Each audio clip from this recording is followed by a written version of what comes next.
Hi Damien, here's the feedback on the Gogoro electric scooter case study report. As you would have seen in your emails, you did receive a mark of 78, which is a distinction. So let's go through some feedback on how you can get to that 85% high distinction mark.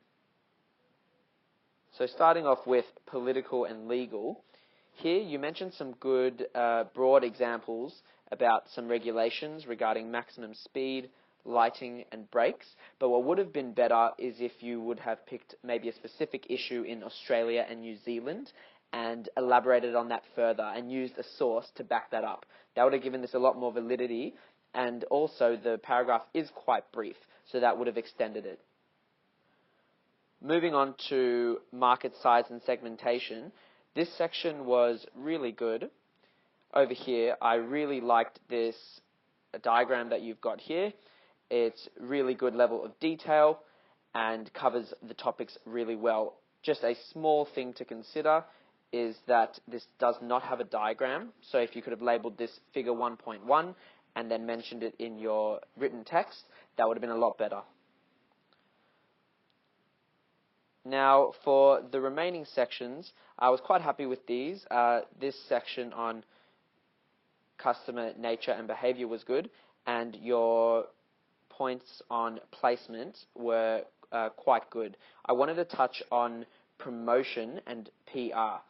Here, you mentioned some media publications, and you give good examples such as stuff.co.nz, The Australian, ABC, and news.com.au. However, you do mention targeting more technology-related publications over here, but don't give those examples, so it would be good to give some more examples here.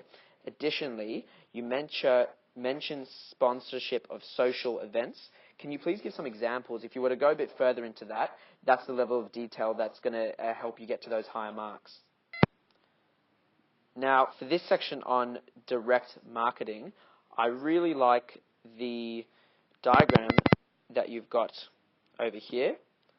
I thought it was really good. However, what again was needed to get to those higher marks was to pick 2 or 3 of these and to go into a bit more detail on them. So for example, say you would have chosen social media, email, and mobile ads as the most effective tools of direct marketing to use for the company. You can explain these further and go into a bit more detail on each of those.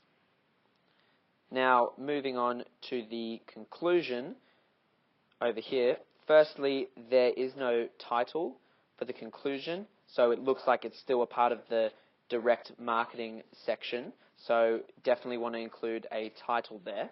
And looking at the actual content of the conclusion, the difference between a good conclusion and a great conclusion is the evaluation of the report. So you do summarize some of the points made, but it really would have been better if you could have gone a bit further and actually given your evaluation on the things that you proposed. A final thing to consider was your bibliography.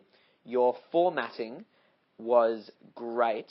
The only problem was you didn't put it in alphabetical order. So as you see here, it starts with M and then goes to A. It should go A first and then follow sequentially in alphabetical order. So overall, great job, Damien. And I think if you keep these things in mind for your next assessment, you'll be able to get the high marks that you want.